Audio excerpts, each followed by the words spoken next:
A small object made of fired clay is housed in Gallery 55 of the British Museum in London.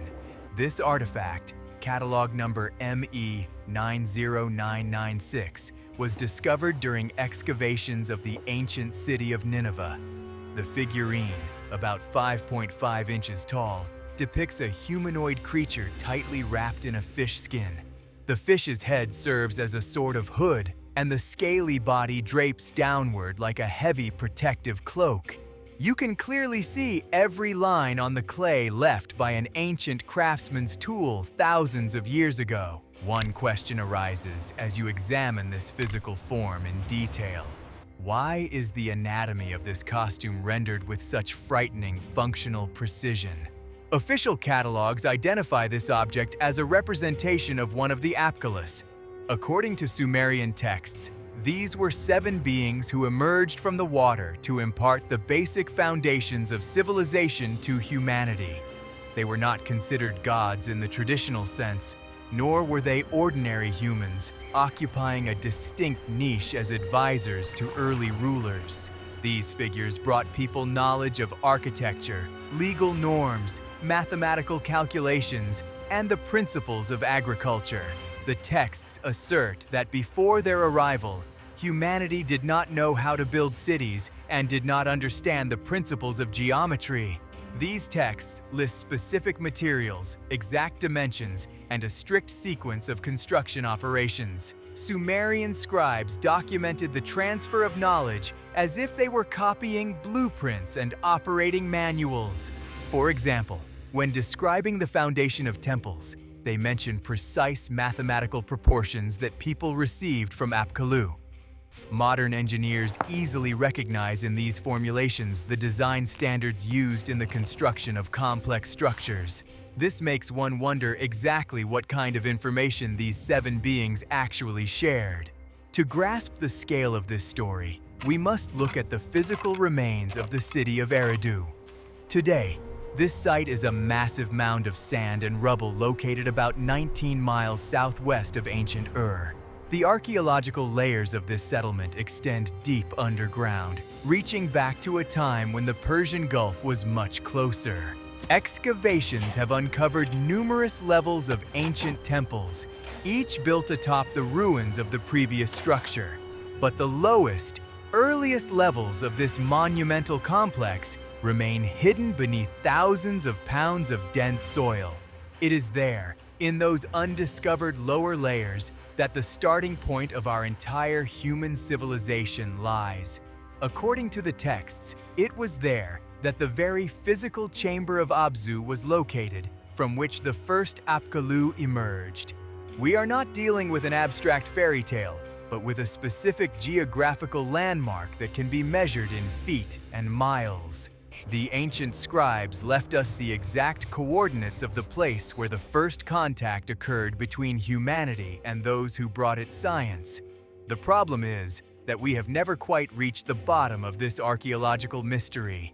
I looked at this for a long time before allowing myself to ask the obvious question.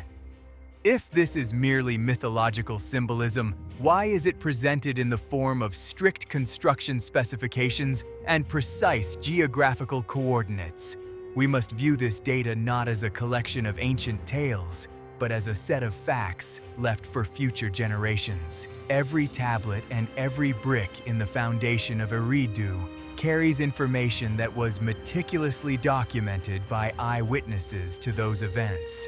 Let's uncover these records together and see where this chain of physical evidence leads us.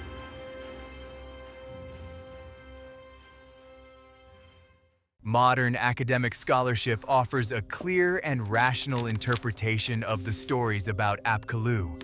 Researchers classify these texts as ideological myths created by priests to legitimize royal power in Mesopotamia. According to this view, Sumerian civilization developed gradually through natural evolution over many centuries. When society reached a certain level of complexity, rulers needed an ideological justification for their right to rule and own the land. Priests developed the concept of sages from antiquity to give laws and architecture a divine, unquestionable authority. This interpretation is well-founded. It is logical because we often see in human history how political power uses religion to reinforce its status. Endowing ancient kings with supernatural advisors makes their dynasties appear more ancient and legitimate in the eyes of ordinary farmers. Attributing the invention of mathematics and law to otherworldly beings frees rulers from the need to prove their own genius. Thus, the stories about Apkallu serve as an ancient tool of political propaganda and social control. Official science asserts that the fish costumes depicted on artifacts are exclusively ritual garments.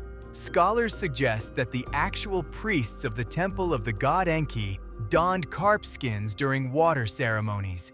They staged theatrical performances, symbolically reenacting the myth of civilization's emergence from the waters of the freshwater ocean. Within this framework, the clay figurine from the British Museum is simply a portrait of such a priest in ceremonial attire. This straightforward explanation shifts the artifact from the realm of technological anomalies into the category of ordinary cult objects. The underground chamber of Abzu also receives a down-to-earth and entirely mundane explanation in the works of historians. It is interpreted as a reservoir for groundwater or a ritual pool located within the temple complex. Since the god Enki was considered the patron of fresh waters, his sanctuaries logically needed access to water sources. The use of the term Abzu to describe Apkallu's place of origin is viewed as a poetic metaphor for a connection to this deity. Academic science sees no hidden technological meanings in these architectural elements. This explanation is consistent. It is also applied universally as a way to never ask whether a statement is true. When any text that goes beyond our understanding of antiquity is automatically declared a political metaphor, we stop analyzing the data. We turn a blind eye to the fact that the physical ruins and cuneiform descriptions coincide with frightening precision. Instead of investigating the anomaly, the system classifies it as a myth, thereby blocking the possibility of further scientific inquiry. Let's look at the problem of dating the appearance of the Apkallu in historical records. These beings are mentioned in the king lists as active participants in events that took place before the catastrophic flood. The official version considers the pre-dynastic period to be pure fiction, denying the existence of the rulers described therein. However, many kings from later, historically verified lists have the same titles and attributes as their mythical predecessors. If the second half of the list contains real historical figures, why should we dismiss the first half as pure fantasy? The question of the use of metric and mathematical systems also remains unanswered. The Sumerians suddenly began using a complex sexagesimal numeral system that required abstract thinking. The texts explicitly state that this knowledge was passed down to them by the advisor Adapa in a ready-made, complete form.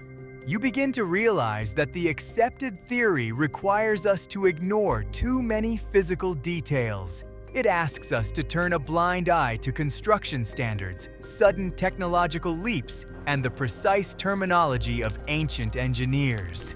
We are supposed to believe that an entire civilization built its identity on theatrical performances by priests dressed as carp. But when you stand before the original tablets in the museum, you see not fairy tales, but the blueprints of an alien mind. It is time to examine the specific clues that make us doubt the completeness of the official story.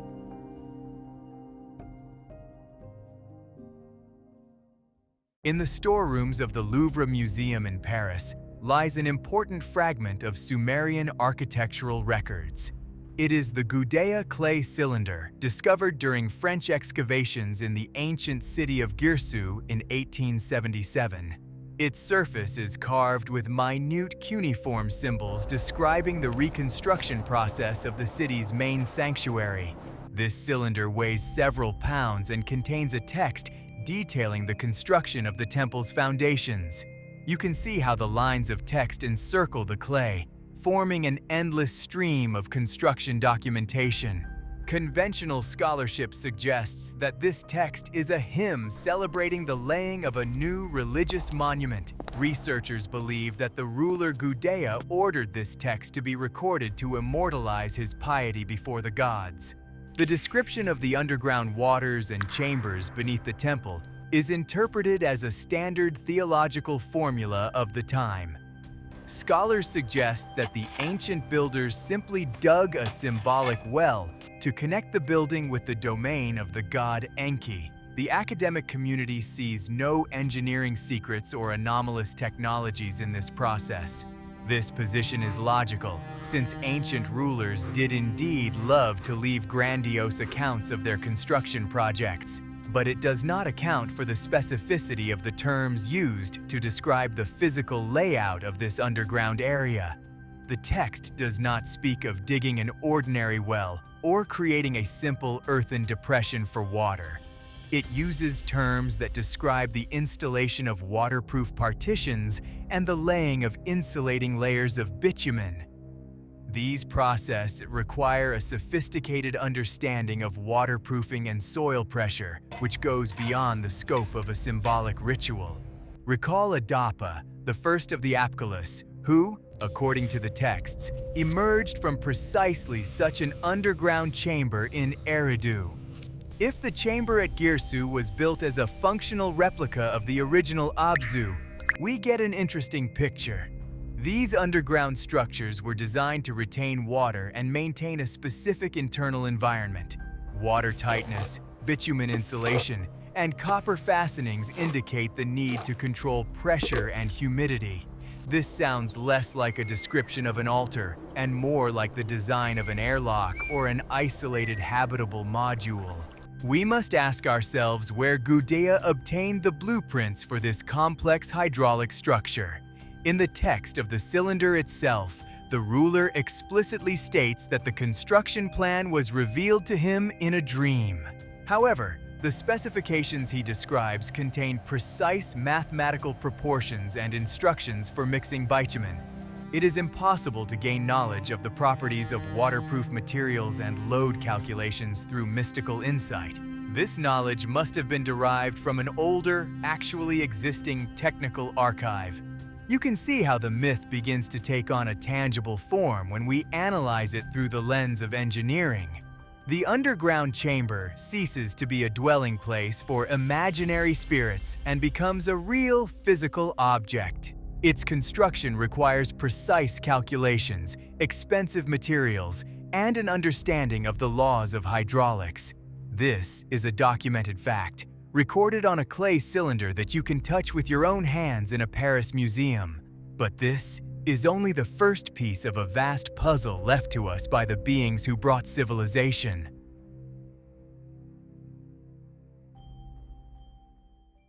The archives of Yale University hold a clay tablet known by the catalog number YBC7289.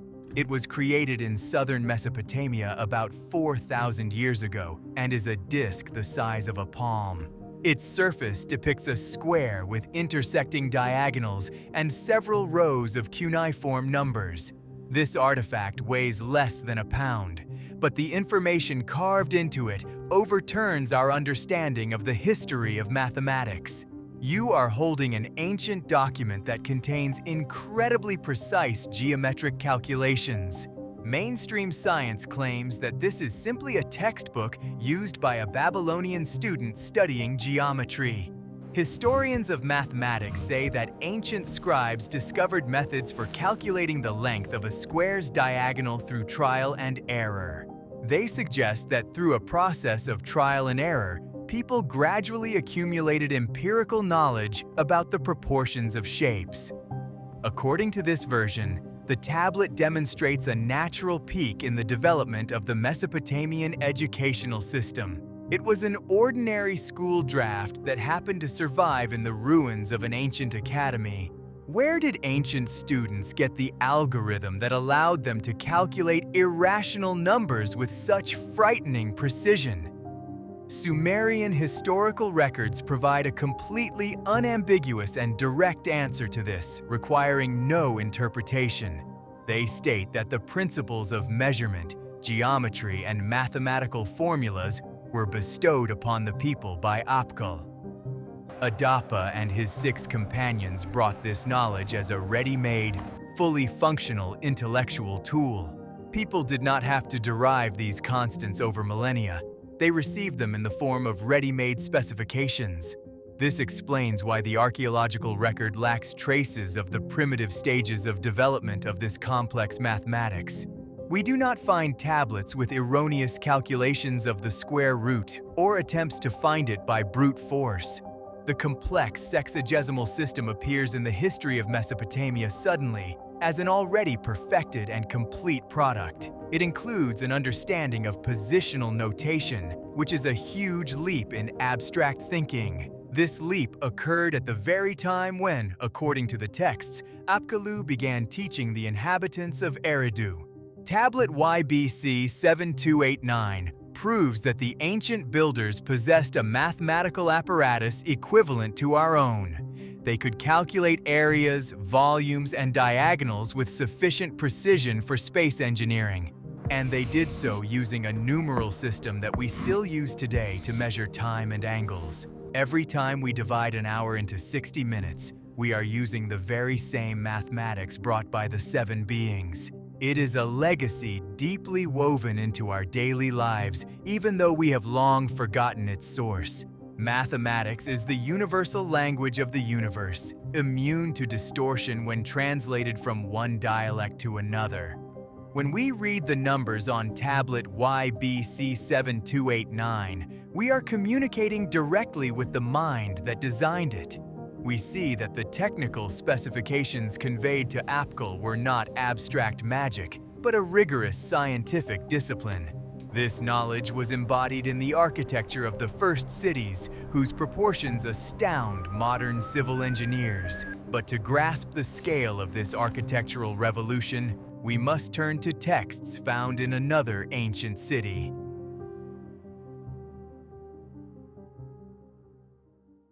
The University of Pennsylvania Museum in Philadelphia has a section dedicated to the excavations of the ancient city of Nippur. There, in climate-controlled display cases, fragments of clay tablets with CBS series catalog numbers are preserved. These artifacts were excavated by an American expedition between 1889 and 1900. They represent the remnants of an ancient library that contained thousands of administrative and literary documents. One of these unassuming fragments bears a text that we now call the Myth of Adapa. Official scholarship classifies this text as belonging to the genre of wisdom literature of the ancient Near East. Scholars analyze it as a philosophical parable about human mortality and the missed opportunity to attain eternal life. The story recounts how Adapa broke the wings of the south wind and was summoned to stand trial before the supreme god Anu. Scholars see in this plot development a metaphor for humanity's struggle against the forces of nature and the inevitability of divine justice. The technical details of Adapa's journey to the heavens are viewed solely as elements of a mythical narrative. Another detail in these tablets deserves special, close attention from an engineering perspective. The text mentions that Adapa broke the wing of the south wind, which led to the cessation of air movement over the sea. If we set aside the poetic metaphor, we see a description of a physical impact on some mechanism or vehicle. The failure of a rotor blade or aerodynamic element could have led to a loss of control and an emergency situation. It was precisely this technical incident that caused the high-level investigation described in the text. The Nippur tablets also contain lists of the positions and specializations that Adapa held in Eridu. He is described not merely as a sage, but as the chief organizer of the temple's operations, a baker, and a fisherman. This indicates that Adapa personally participated in establishing the life support systems for the growing settlement. They did not sit on golden thrones, but developed instructions for food production on an industrial scale. calculating grain distribution quotas, logistics. The American archaeologists who unearthed these documents did a tremendous job of preserving and deciphering them. These clay fragments covered in scratches survived the collapse of empires, fires, and millennia spent in damp soil. Today, they lie in museum collections, accessible for study by any researcher willing to ask the right questions. They contain direct eyewitness accounts of beings who organized society according to strict algorithms. And these accounts lead us back to the place where it all began, to the ruins of the most ancient city. We have read descriptions of the underground chamber, we have seen the mathematical calculations, and we have studied the story of Adapa's flight. All these texts and artifacts converge at a single geographical point on the map of southern Iraq. They point to Eridu as the epicenter of the technological explosion that changed the course of human history. To find answers to the questions posed by the cuneiform tablets, we must look beneath the foundations of the first temples.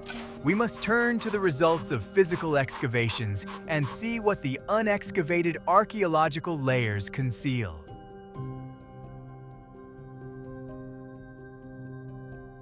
In modern-day Iraq, in a place known as Tel Abu Shahrain, there are massive sand dunes.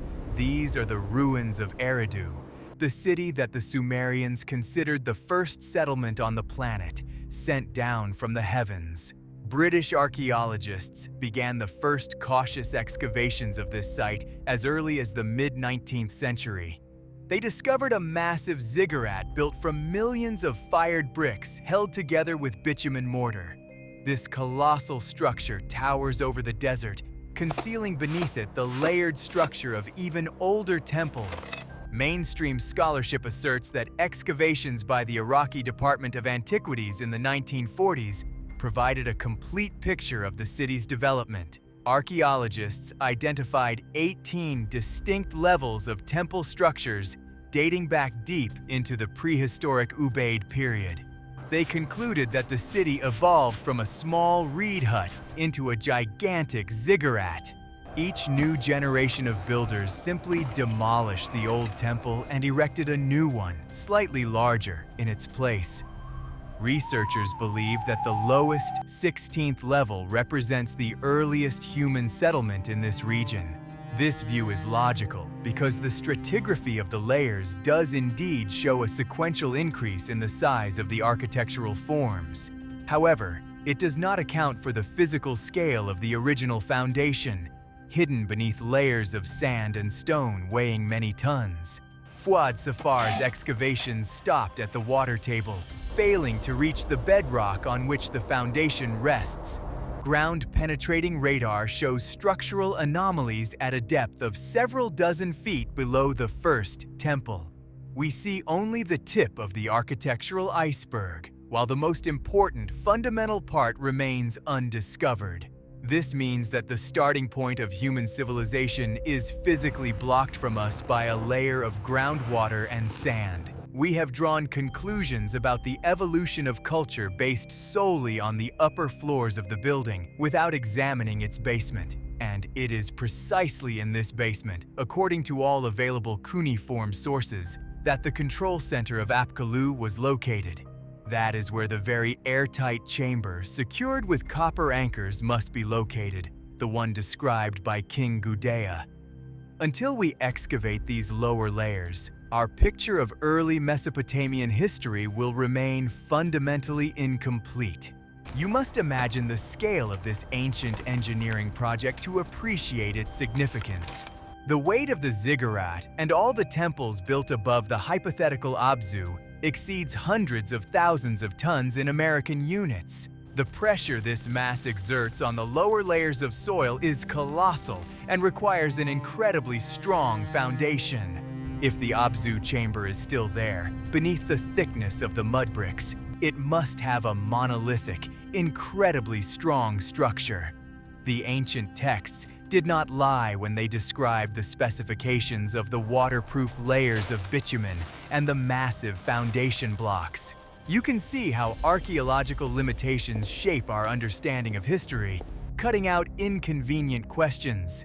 What we cannot physically excavate, we tend to declare non-existent or a mythological fabrication. But the absence of evidence is not evidence of absence, especially when it comes to unexplored depths. The undiscovered lower layers of Eridu are a physical anomaly waiting for an explorer with the right equipment. And until that explorer arrives, we must rely on the clues that are already in our hands.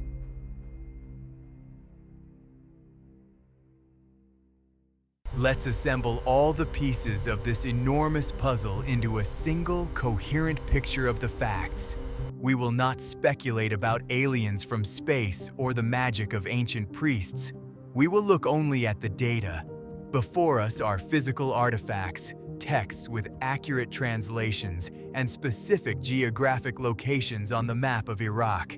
Each of these details can be disputed individually, but together they create a critical mass of questions. You must examine this information like a detective analyzing scattered clues at the scene of an old crime. We see the presence of technical language in texts that academic scholarship calls religious poetry. Terms for scaffolding, mixing bitumen, and calculating load-bearing structures are used without metaphor.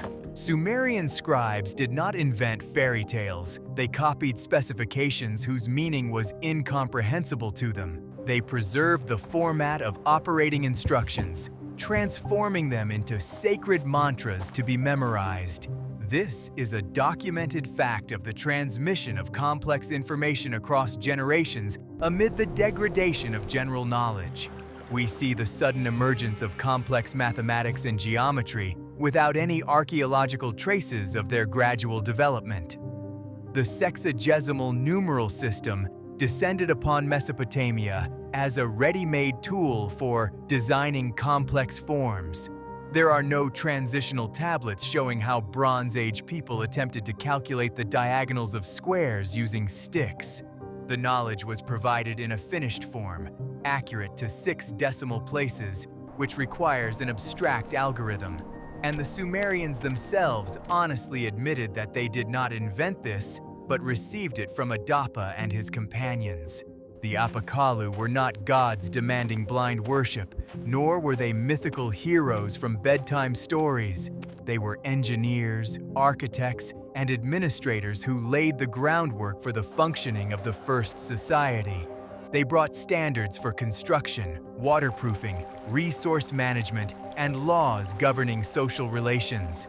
Their legacy is not merely a collection of clay tablets. It is the very concept of urban civilization in which we live today. They set in motion a mechanism that continues to function thousands of years later, even if we have forgotten the names of its creators. You don't have to take a single word of this narrative at face value without verifying the facts yourself. All the artifacts mentioned have catalog numbers, the museums are open to the public, and translations of the texts are available in university archives. You can read the Gudea cylinder yourself, study tablet YBC 7289, and look at the map of the ruins of Eridu. The data lies on the surface, neatly classified and tucked away in boxes labeled mythology. The only question is whether you are ready to look at these dusty exhibits from a completely different angle.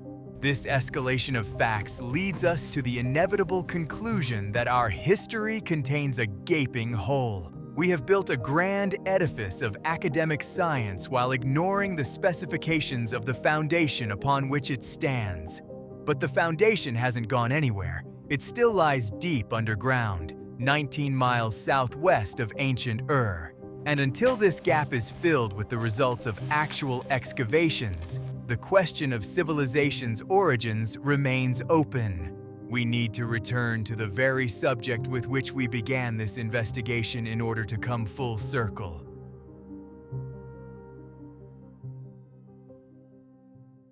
We have come a long way through translations of cuneiform texts, architectural layers, and mathematical calculations. We have seen how the dry language of engineering specifications breaks through the thicket of ancient Sumerian religious poetry. We have examined physical evidence of complex hydraulic structures beneath temple complexes. We have analyzed mathematical constants that could not have been derived without a highly developed abstract algorithm. And now we return to Gallery 55 of the British Museum to a small figurine made of fired clay. This clay figurine, about 5.5 inches tall, continues to stand on its shelf in a glass display case. The creature, wrapped in a heavy, functionally detailed, scaly suit, stares at visitors with empty eyes. This is not merely an artistic image or the fantasy of an ancient sculptor. It is a portrait of one of those 7 advisors. This is Apkallu, a representative of the very group of beings who emerged from the subterranean Abzu and brought civilization to humanity. The artisan who sculpted this figurine thousands of years ago strove to convey the technical details of his equipment as accurately as possible. When you look at this artifact now, knowing the full context of the Nippur tablets and the drawings of Eridu, it looks different. The fish suit no longer seems like a ridiculous ritual costume worn by a priest dancing in honor of the god of water. It looks like a heavy protective spacesuit necessary for working in the conditions of a sealed underground chamber. Every fold of clay, every line etched by a stylus, takes on a new, frighteningly rational meaning. This is a documentary record of contact with technology that Bronze Age people could describe only through the natural analogies available to them. We must continue to ask uncomfortable questions of the custodians of museum collections and academic archives. We must demand the translation of those thousands of clay tablets that still lie neglected in basements. Every new deciphered line may contain a missing element of a mathematical formula or the coordinates of an ancient site. The knowledge passed down by the Apkallu family did not vanish without a trace. It simply broke into fragments and was forgotten. Putting these fragments back together is the most monumental detective work in human history. You are now armed with facts, catalog numbers, and specific physical parameters of ancient artifacts. When someone tells you that Mesopotamian myths are just fairy tales, you will remember Tablet YBC 7289. You will remember the bitumen waterproofing several feet thick and the complex calculations of diagonals. You will realize that behind every beautiful legend about the gods lies a dry report on the engineering work that was done. And this report was compiled by a mind that operated with concepts far ahead of its time. The legacy of Eridu, Adapa, and the underground chamber of Abzu lives on in every brick of our modern cities. Every time an architect calculates the load on a foundation, they are using the echoes of those ancient specifications. Every time we look at a clock, we are using the mathematics brought by beings in scaly suits. They did not merely bring civilization, they laid down its basic fundamental algorithmic code. And this code continues to run, regardless of whether we acknowledge its original creators or not. The fired clay figurine with inventory number ME90996 still stands on a museum shelf in London. Its physical form preserves the memory of those who emerged from the water to teach us how to build this world.